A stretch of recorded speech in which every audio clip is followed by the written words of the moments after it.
केदारनाथ धाम, ज्यांची कथा आणि रहस्याला जो कोणी पूर्ण ऐकेल त्याचे सर्व पाप नष्ट होतात आणि भगवान शिव त्याला निरोगी आणि नेहमी सुखी राहण्याचा आशीर्वाद देतात।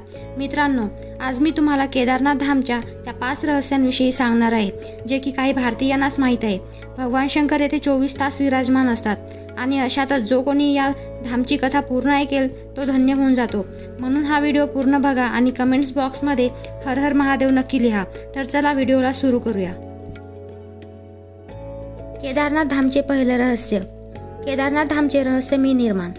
केदारनाथ मंदिराचे निर्माण मोठमोठे दगड, खडक, शिलालेख यापासून केले आहे। या शिलालेखाला एकत्र जोडण्यासाठी इंटरलॉकिंग तंत्राचा वापर केला आहे, ज्यामध्ये कुठेच सिमेंटचा वापर केला नाही। आता यामध्ये सर्वात जास्त मनोरंजक तथ्य आणखी असेच आहेत, जे केदारनाथ धामपासून समुद्र तळापासून 22,000 फूट उंचीवर स्थित आहे। एवढ्या जास्त उंचीवर एवढी विशाल शिलाखंडाला पोहोचवणे आणि पुन्हा त्यांना एकमेकांवर ठेवून इंटरलॉकिंग करणे हे कोणत्या मनुष्यासाठी सक्षम नाही वाटत। आजपर्यंत या रहस्यांचा खुलासा नाही झाला की शेवटी या एवढ्या भारी दगडाला एवढ्या वर नेऊन त्याला आकार देऊन कसे मंदिराचे रूप दिले असेल, खास करून हे विशालकाय छत खांब्यावर कशी ठेवली असेल। दुसरे रहस्य, केदारनाथ धामची भौगोलिक स्थिती। केदारनाथ धाममध्ये एकीकडे जवळजवळ 22,000 फूट केदार, दुसरीकडे 21,600 फूट उंच खरजकुंड आणि तिसरीकडे 22,700 फूट भरतकुंडचे डोंगर। फक्त हे 3च डोंगर नाही तर 5 नद्यांचा संगम पण आहे। येथे मंदाकिनी, मधु, गंगा, सरस्वती, स्वर्णगौरी या 5 नद्या आहेत। या नद्यांमध्ये अलकनंदाची सहायक नदी मंदाकिनी आज पण उपस्थित आहे। याच नदीच्या किनारी केदारेश्वर धाम आहे। येथे हिवाळ्यामध्ये बर्फ आणि पावसाळ्यात खूप पाणी असते।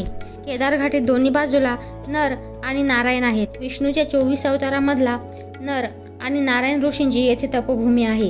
दुसऱ्या बाजूला बद्रीनाथ धाम आहे, जेथे भगवान विष्णू विश्राम करतात। तिसरे रहस्य, केदारमध्ये शिवलिंगची स्थापना कशी आणि का झाली। जेव्हा महाभारताच्या युद्धानंतर पांडवांवर आपल्या भावाच्या आणि सख्खे नातेवाईकांच्या हत्येचा आरोप लागला होता, तेव्हा श्रीकृष्णाने त्यांना भगवान शंकराची क्षमा मागण्याचा सल्ला दिला होता। पण भगवान शंकरांना त्यांना क्षमा करू वाटत नव्हते, म्हणून ते पांडवाच्या समोर न येण्यासाठी बैल म्हणजेच नंदीचे रूप धारण करून डोंगरामध्ये गुरेढोरांमध्ये जाऊन लपले। पण गदाधारी भीमाने त्यांना पाहता क्षणीच ओळखले। तेव्हा भगवान शंकराचे दर्शन होण्यासाठी पांडवांनी एक योजना केली आणि भीमाने विशाल रूप धारण करून आपले दोन्ही पाय केदार पर्वताच्या दोन्ही बाजूला पसरवले। सर्व पशुपक्षी भीमाच्या पायाखालून निघून गेले, परंतु बैलाचे रूप धारण केलेले भगवान शिव त्यांच्या पायाखालून नाही निघू शकले। तेव्हा भगवान शंकरांना ओळखून त्या बैलाला पकडण्यासाठी गेल्यावर तो बैल जमिनीत धसू लागला। तेव्हा भीमाने त्या बैलाचा मागचा भाग घट्ट पकडला।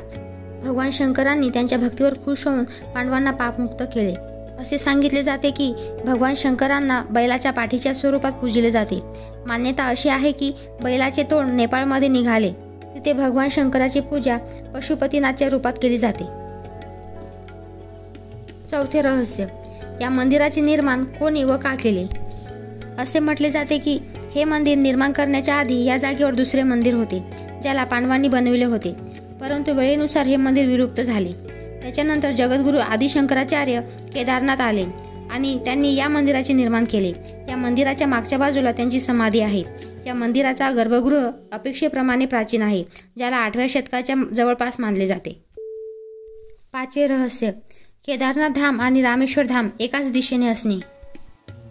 मित्रांनो, हे ऐकून तुम्हाला आश्चर्य वाटेल की केदारनाथ धाम आणि रामेश्वर धामचे मंदिर एका सरळ रेषेत बनले आहे। केदारनाथ धामचे मंदिर रामेश्वर मंदिराच्या सरळ रेषेत बनवले असे मानले जाते।